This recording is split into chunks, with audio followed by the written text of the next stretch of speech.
Hello everyone, welcome to guiding Sarathi. आज हम लोग इस वीडियो में 2 अप्रैल से रिलेटेड करेंट अफेयर को देखेंगे। तो चलिए वीडियो को शुरू करते हैं। बाइडन से most of world leader told him not to let Trump win 2024 presidential election. अभी आपको पता होगा कि नवंबर के महीने में प्रेसिडेंशियल इलेक्शन होने वाले हैं अमेरिका में। तो डेमोक्रेट पार्टी से जो है जो बाइडेन कंटेस्ट कर रहे हैं, वहीं रिपब्लिकन से अब ये फाइनल हो गया है कि डोनाल्ड ट्रंप फिर से प्रेसिडेंशियल इलेक्शन लड़ेंगे। तो अभी जो बाइडेन ने ऐसा बोला है कि जब वो इंडिया में दो G20 के मीटिंग के लिए 2023 में गए थे, तो उनसे कईयक वर्ल्ड लीडर ने ऐसा बोला कि कुछ भी करके डोनाल्ड ट्रंप को फिर से प्रेसिडेंट नहीं बनने दीजिए। ऐसा कहना है जो बाइडेन का।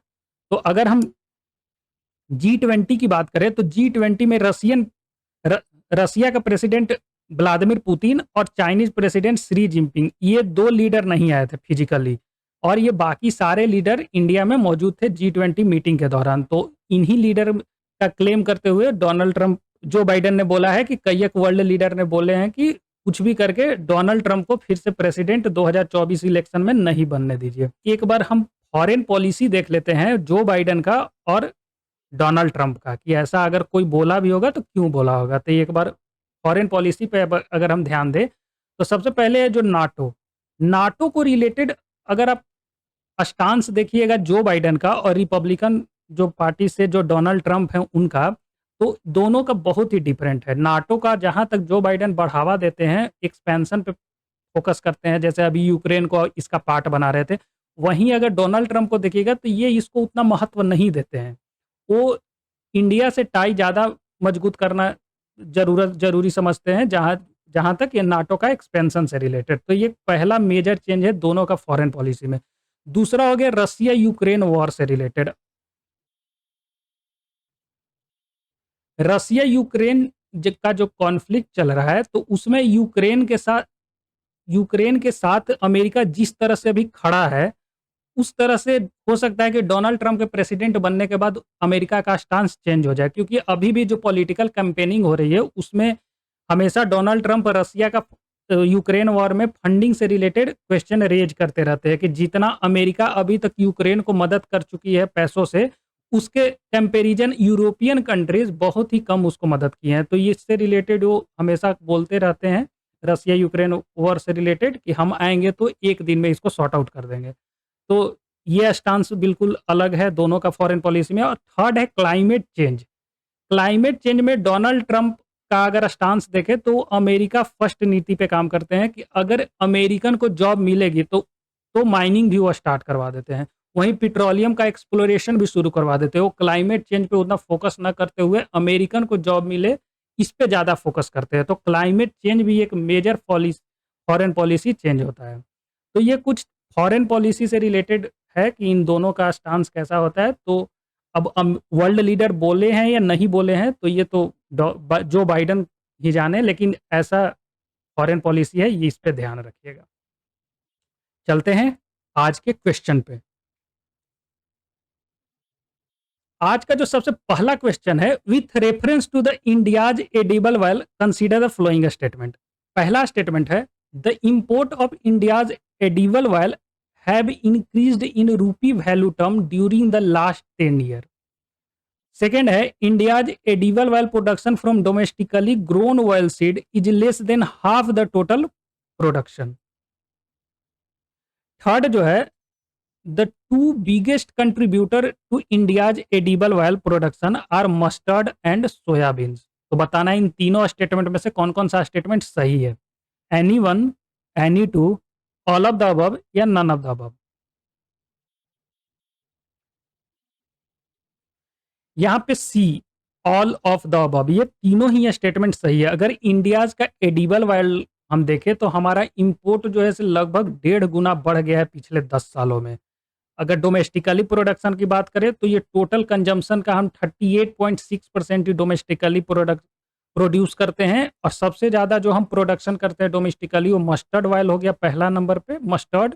दूसरा सोयाबीन, थर्ड नंबर पर हो गया कॉटन सीड, और फोर्थ पे राइस ब्रान। तो हम डोमेस्टिकली प्रोडक्शन करते हैं, जो कि टोटल कंजम्पशन का 38.6% होता है, वहीं 16.5 मेट्रिक टन हम इंपोर्ट पे निर्भर हैं। तो ये है एडिबल ऑयल से रिलेटेड फैक्ट्स। चलते हैं नेक्स्ट क्वेश्चन पे।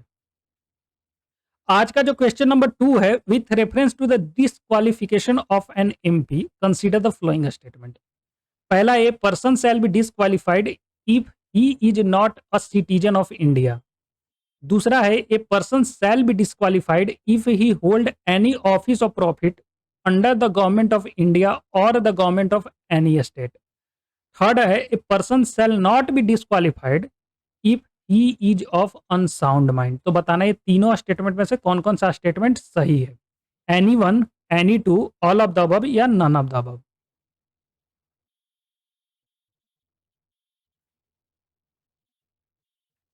यहाँ पे बी सही है, एनी टू, क्योंकि थर्ड स्टेटमेंट यहाँ पे गलत है। अगर कोई भी पर्सन अनसाउंड माइंड है और ऐसा प्रूफ हो जाता है कोर्ट में, तो उनका एमपी से वो डिस्क्वालिफाइड हो जाएंगे। तो यहाँ पे नॉट नहीं होगा, तो ये थर्ड स्टेटमेंट गलत है, इसलिए बी एनी टू।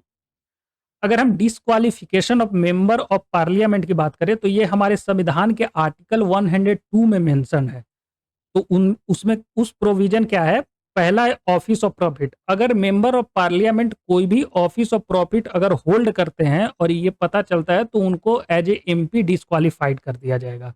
तो चाहे वो गवर्नमेंट ऑफ इंडिया में हो या गवर्नमेंट ऑफ किसी स्टेट में हो या प्राइवेट, जो कि पार्लियामेंट जिसको घोषित कर चुका है कि ये ऑफिस ऑफ प्रॉफिट के अंडर में आता है, उस पोस्ट पे रहेंगे, तो उनको डिस्क्वालिफाइड कर दिया जाएगा। और सेकंड जो है अगर उनको ये प्रूफ हो जाता है कोर्ट में कि अनसाउंड माइंड से हैं, तो अनसाउंड माइंड है और वो कैपेबल नहीं है, तो उनको डिस्क्वालीफाई कर दिया जाएगा as a member of parliament. वहीं अनडिस्चार्ज इंसॉल्वेंट साबित हो जाता है, तो भी वो डिस्क्वालीफाइड हो जाएंगे। और जो डी है, अगर वो सिटीजन ऑफ इंडिया नहीं रहते हैं और किसी कारण वो मेंबर ऑफ पार्लियामेंट बन जाते हैं फर्जी दस्तावेज से, और बाद में ये पता चलता है, तो उनको डिस्क्वालीफाइड कर दिया जाएगा। चाहे वो फॉरेन स्टेट का सिटीजनशिप होल्ड कर लेते हैं, तो इंडिया का सिटीजनशिप खत्म हो जाएगा, तो उनको as a member of parliament से डिस्क्वालीफाई कर दिया जाएगा। वहीं अगर कोई भी लॉ बनाती है पार्लियामेंट और उसके लिए वो डिस्क्वालीफाइड नहीं रहते हैं, तो उसके तहत भी उनको मेंबर ऑफ पार्लियामेंट से हटा दिया जाएगा। तो ये मेंशन है आर्टिकल 102 में। वहीं 10th शेड्यूल जो दल बदल कानून है, उसके प्रोविजन के तहत भी उनको मेंबर ऑफ पार्लियामेंट से डिस्क्वालीफाई किया जा सकता है। तो ये 10th शेड्यूल के तहत भी उनको हटाया जा सकता है as a member of parliament. उसके बाद एक एक्ट है, रिप्रेजेंटेशन ऑफ पीपल एक्ट 1951। तो इसके तहत भी कोई भी मेंबर को उनको डिस्क्वालीफाइड किया जा सकता है। इसमें बेसिकली 3 प्रोविजन है जिसके तहत मेंबर ऑफ पार्लियामेंट को हटाया जा सकता है। पहला है सेक्शन 8(1). इसके तहत है कि अगर 2 ग्रुप के बीच में अगर वो हेट स्पीच देते हैं या कॉन्फ्लिक्ट ऐसा प्रमोट करते हैं, तो उसके तहत उनको हटाया जा सकता है। तो अगर आपको ध्यान हो, समाजवादी पार्टी जो उत्तर प्रदेश में है, उन समाजवादी पार्टी के लीडर थे आजम खान।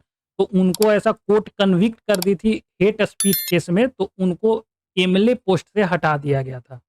तो section 8(1) representation of people act 1951 के तहत उनको हटाया गया था। वहीं अगर सेक्शन 8 के 2 क्लॉज देखें, तो ये बात करती है कि अगर ड्रॉरी एक्ट के तहत उनको 6 महीने, कम से कम 6 महीने का अगर सजा मिल जाती है, तो भी उनको हटाया जा सकता है as a member of parliament या मेंबर ऑफ लेजिस्लेटिव असेंबली। वहीं सेक्शन 8(3), सेक्शन 8(3) ये बात करती है कि अगर किसी भी मेंबर ऑफ पार्लियामेंट को कम से कम 2 साल या उससे अधिक अगर सजा मिल जाती है, तो उनको as a member of parliament हटा दिया जाएगा। इसी के तहत जो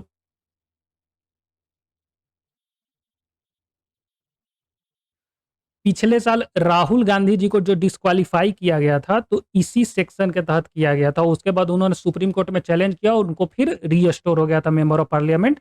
तो इसी सेक्शन के तहत फर्स्ट टाइम उनको डिस्क्वालीफाई किया गया था, क्योंकि वो जो केस उन पे चल रही थी उसमें 2 साल का सजा दिया गया था। तो ये नॉट लेस देन 2 ईयर, अगर 2 साल या 2 साल से ज़्यादा का सजा होता है, तो उनको इमीडिएटली डिस्क्वालीफाई कर दिया जाता है मेंबर ऑफ पार्लियामेंट से। तो सेक्शन 8 के 3 से रिप्रेजेंटेशन ऑफ पीपल एक्ट 1951 के तहत उनको डिस्क्वालीफाई किया गया था।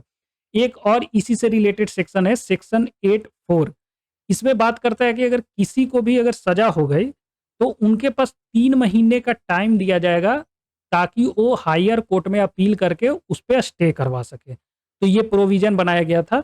लेकिन lily Thomas versus union of India case 2013, इसमें सुप्रीम कोर्ट ने सेक्शन 8(4) को निरस्त कर दी थी, अनकॉन्स्टिट्यूशनल बताया था, तो ये खत्म हो गया था। अगर ये प्रोविज़न रहता तो राहुल गांधी जी को इमीडिएटली डिस्क्वालीफाई नहीं किया जाता, जबकि उनके पास 3 महीने के टाइम होती। लेकिन supreme court lily Thomas versus union of India case में इस प्रोविजन को निरस्त कर दी थी। उसके बाद उनको जैसे ही सजा मिला, अगले दिन ही लोकसभा सेक्रेटेरिएट से उनको डिस्क्वालीफाई कर दिया गया था इमीडिएटली। तो ये कुछ प्रोविजन है related to disqualification of member of parliament. तो ये ध्यान रखिएगा, आर्टिकल 102 के तहत डिस्क्वालीफाई किया जाता है, 10th शेड्यूल के तहत, और वहीं रिप्रेजेंटेशन ऑफ पीपल एक्ट 1915 के तहत भी। चलते हैं नेक्स्ट क्वेश्चन पे। थर्ड क्वेश्चन है, पापी कोंडा नेशनल पार्क, ये अभी न्यूज में था, तो बताना है कि किस राज्य से रिलेटेड है। आंध्र प्रदेश, झारखंड, मध्य प्रदेश या आसाम। यहां पे ऑप्शन ए आंध्र प्रदेश। ये जो पापी कोंडा नेशनल पार्क है ये आंध्र प्रदेश में। ये न्यूज में क्यों था, क्योंकि ये देखिए, ये जो पापी कोंडा नेशनल पार्क है, यहाँ पे एक ट्राइब रहती है, कोंडा रेड्डी ट्राइब। तो ये जो कोंडा रेड्डी ट्राइब है, इसका भी नाम याद रखिएगा कि ये भी आंध्र प्रदेश से ही बिलोंग करती है। पार्टिकुलरली वल्नरेबल पीवीटीजीज ग्रुप्स हैं, जो कि कोंडा रेड्डी ट्राइब है। तो इन्होंने अभी आंध्रा का फॉरेस्ट डिपार्टमेंट को बताया है कि जो लॉरियल ट्री है, ये ट्री का भी नाम ये ध्यान में रखिएगा, ये लॉरियल ट्री में गर्मी के दिनों में स्टोर रहती है वाटर, ट्री स्टोर वाटर, पानी रहती है इन समर। तो ऐसा ये ट्राइबल पीपल ने आंध्र प्रदेश के फॉरेस्ट डिपार्टमेंट को बताया, ताकि इन लोग जब जंगल में रहते हैं, जो पीबीटीजीज हैं, तो गर्मियों के दिन में इसके पानी का इस्तेमाल करते हैं अपना प्यास बुझाने के लिए। तो ऐसा इन्होंने फॉरेस्ट डिपार्टमेंट को बताया कि ये भी लॉरियल ट्री का फीचर्स है कि वो गर्मी के दिनों में पानी स्टोर करके रखता है। तो ध्यान रखिएगा कि पापी कोंडा नेशनल पार्क आंध्र प्रदेश में है, गोंडा रेड्डी ट्राइब भी आंध्र प्रदेश से ही बिलोंग करती है, पीबीटीजी ग्रुप्स है, और जो ये कहाँ पे है, Papikonda hill range in the Godavari region. तो ये ध्यान रखिएगा। चलते हैं नेक्स्ट क्वेश्चन पे। आज का जो क्वेश्चन नंबर 4 है, consider the following statement about international sea bed authority, ISA. पहला स्टेटमेंट है, it is a autonomous international organization established in 1994 and its headquarter in Kingston, Jamaica. Second statement है, its function is to regulate mining and related on sea bed around the globe. बताना ये दोनों statement में से कौन कौन सा statement सही है, only one, only two, both, या none of the above.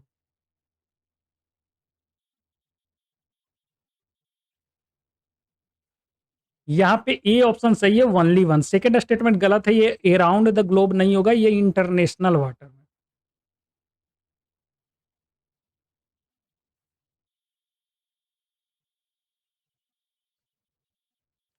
UN clause के तहत 200 नॉटिकल माइल तक कोई भी कंट्रीज के बाउंड्री से उसका टेरिटोरियल वाटर होता है, तो उसको रेगुलेट ये नहीं करती है। जो इंटरनेशनल वाटर होता है उसको रेगुलेट करती है माइनिंग से रिलेटेड। तो ये, और इसका हेडक्वार्टर जमाइका में है। अगर इंटरनेशनल सी बेड अथॉरिटी के बारे में बात करें, तो ये ऑटोनोमस इंटरनेशनल ऑर्गेनाइजेशन है, जिसको 1994 में बनाया गया था, और ये माइनिंग से रिलेटेड पे नज़र रखती है कि कोई भी इंटरनेशनल वाटर में कोई माइनिंग न करे, और ये मैरीन स्पेसीज का प्रोटेक्शन के लिए बनाया गया था। तो ये ध्यान रखिएगा इंटरनेशनल सी बेड अथॉरिटी के बारे में। ये देख सकते हैं इसका function, the ISA is responsible for granting licence and regulating activity. तो ये लाइसेंस ग्रांट करती है कि किस जगह पे कौन सा देश या कोई कंपनी माइनिंग करेगी या नहीं करेगी, इसके लिए ये लाइसेंस प्रोवाइड करते हैं regarding exploration of mineral resources in international seabed, और ये मैरीन स्पीसीज का भी प्रोटेक्शन प्रोवाइड करते हैं। तो ये इंटरनेशनल सीबेड, ये अभी न्यूज में क्यों है, ये निकितिन सी माउंट, ये निकितिन सी माउंट है। तो इसका यहाँ पे माइनिंग करने के लिए अभी इंडियन गवर्नमेंट ने इंटरनेशनल सी बेड अथॉरिटी से रिक्वेस्ट किया है कि हमें अलाउ किया जाए, मुझे हमें लाइसेंस प्रोवाइड किया जाए कि इस एरिया में हम माइनिंग कर सके। अगर इस सी माउंट के बारे में बात करें, तो ये टोटल 400 किलोमीटर लॉन्ग है, वहीं 150 किलोमीटर वाइड है। ये इंडिया से, इंडियन कोस्ट से 3000 किलोमीटर दूर है। तो इसका यहाँ पे एक्सप्लोरेशन करने के लिए अभी Indian government international seabed authority से परमिशन मांगी है। अगर यहाँ पे हम बात करें तो अभी तक रिसर्च में पता चला है कि यहाँ पे कोबाल्ट, निकल, मैंगनीज एंड कॉपर, इन जैसे इंपॉर्टेंट मिनरल यहाँ पे पाए जा सकते हैं। तो इसका एक्सप्लोरेशन के लिए अभी इंडियन गवर्नमेंट आईएसए में एप्लीकेशन दायर की है। तो इसलिए ये न्यूज़ में था। तो ये ध्यान रखिएगा कि निकोटिन सी माउंट जो है से इंडियन ओशियन में है और इंडियन कोस्ट से 3000 किलोमीटर दूरी पे है। चलते हैं नेक्स्ट क्वेश्चन पे। आज का क्वेश्चन नंबर 5 है, with reference to the power of the president to promulgate ordinance consider the following statement. पहला है, under article 143 of the constitution the president may promulgate such ordinance when both house of the parliament are not in session. दूसरा statement है, the government is required to bring an ordinance before parliament for ratification at the expiration of 6 month from the reassembly of parliament. तो बताना ये दोनों statement में से कौन सा स्टेटमेंट सही है। Only one, only two, both या नन ऑफ द अबव।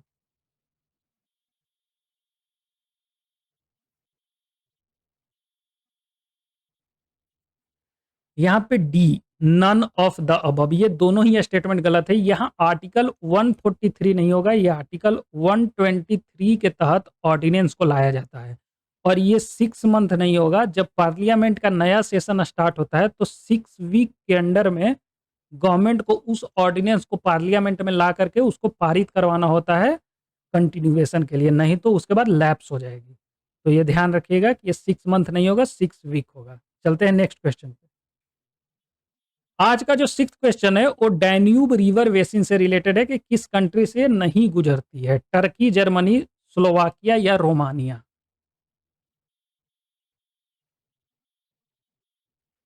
तो यहाँ पे ए ऑप्शन सही है, टर्की। डैन्यूब रिवर जो है से टर्की से होकर नहीं गुजरती है। ये देखिए इसका मैप, इसका ड्रेनेज ब्लैक सी में है। ये जर्मनी के पास से ओरिजिनेट करती है और यूरोप के 10 कंट्री से गुजरती है और ब्लैक सी में ड्रेन करती है। न्यूज में क्यों है, क्योंकि रसिया और यूक्रेन में जो वीट डील था वो कैंसिल होने के बाद रसिया जो है यूक्रेनियन पोर्ट पे हमला करने लगा था। तो ये डेन्यूब डेल्टा का ही यूज करके अब यूक्रेन जो है से वीट को एक्सपोर्ट कर रहा है। तो इसी से रिलेटेड डैन्यूब रिवर जो है से न्यूज में है। तो इसके बारे में ध्यान रखिएगा। तो आज का वीडियो खत्म करने से पहले एक बार रिवाइज कर लेते हैं कि हम लोगों ने आज क्या क्या देखा। आज सबसे पहले हम लोगों ने देखा, जो अभी बाइडन ने एक क्लेम किया है कि ऐसा वर्ल्ड लीडर ने बोला कि डोनाल्ड ट्रंप को 2024 का इलेक्शन नहीं जीतने दीजिए। तो ये बाइडन ने ऐसा क्लेम किया है। उसके बाद हम लोगों ने इंडिया के एडिबल ऑयल से रिलेटेड देखा कि इंडिया पिछले 10 साल में 1.5 गुना 1.5 टाइम से इंक्रीज कर दिया है अपना इंपोर्ट। इंडिया टोटल कंजम्पशन का 38.6% ही प्रोड्यूस कर पाता है एडिबल ऑयल, और सबसे ज़्यादा मस्टर्ड एंड सोयाबीन से एडिबल ऑयल बनाए जाते हैं। उसके बाद disqualification of member of parliament के बारे में हम लोग जाना कि आर्टिकल 102 के तहत मेंबर ऑफ पार्लियामेंट को डिस्क्वालीफाई किया जाता है। सेकेंड है 10th शेड्यूल के तहत, और उसके बाद रिप्रेजेंटेशन ऑफ पीपल एक्ट 1951 के प्रोविजन के तहत उन्हें डिस्क्वालीफाई किया जाता है। उसके बाद पापी कोंडा नेशनल पार्क के बारे में देखा कि ये आंध्र प्रदेश से रिलेटेड है, और यहाँ पे कोंडा रेड्डी ट्राइब है जो आंध्र प्रदेश के फॉरेस्ट डिपार्टमेंट को इन्फॉर्मेशन दी है कि लॉरियल ट्री में पानी होता है गर्मी के दिनों में। तो ऐसा एक इम्पोर्टेंट इन्फॉर्मेशन शेयर किया गया है इस ट्राइब के द्वारा। ये पार्टिकुलरली टीबीटीजी ग्रुप से है। उसके बाद हम लोगों ने इंटरनेशनल सी बेड अथॉरिटी के बारे में जाना, क्योंकि अभी इंडियन गवर्नमेंट नितिकिन सी माउंट्स को एक्सप्लोरेशन करने के लिए इंटरनेशनल सी बेड में परमिशन मांगी है कि हमें लाइसेंस दिया जाए इसके एरियाज को एक्सप्लोर करने के लिए। और यहाँ पे जो इंपॉर्टेंट मिनरल है कोबाल्ट, निकल, मैग्नीज एंड कॉपर, तो उसको एक्सप्लोर करने के लिए। तो उसके बाद हम लोगों ने जो ऑर्डिनेंस से रिलेटेड देखा कि आर्टिकल 123 ऑफ द कॉन्स्टिट्यूशन के तहत प्रेसिडेंट के पास ये पावर है कि जब दोनों हाउस पार्लिया सेशन में ना हो पार्लियामेंट के, तो ऑर्डिनेंस पास कर सकती है। और उसके बाद जब वो फिर से सेशन में आए, रीअसेंबल हो पार्लियामेंट, तो उसके वीक के तहत अगर गवर्नमेंट उस ऑर्डिनेंस को बिल पारित नहीं करवाती है पार्लियामेंट से तो लैप्स कर जाएगी। तो ये हम लोगों ने ऑर्डिनेंस के बारे में देखा। उसके बाद डैन्यूब रिवर बेसिन को के बारे में हम लोगों ने जाना कि ये टोटल 10 कंट्री से क्रॉस करती है यूरोप की, और ये ब्लैक सी में ड्रेन करती है। रसिया और यूक्रेन का जो कॉन्फ्लिक्ट अभी चल रहा है उससे रिलेटेड अभी वीट का एक्सपोर्ट जो है सो यूक्रेन डैन्यूब डेल्टा का यूज करते हुए कर रहा है, क्योंकि रसिया और यूक्रेन के बीच में जो डील हुआ था वीट एक्सपोर्ट से रिलेटेड तो वो खत्म हो गई है। तो ये डैन्यूब रिवर के बारे में हम लोग ने जाना। आज के लिए बस इतना ही। वीडियो को लास्ट तक देखने के लिए धन्यवाद। वीडियो को लाइक कीजिए, चैनल को सब्सक्राइब कीजिए and press the bell icon. Thank you and good day to all.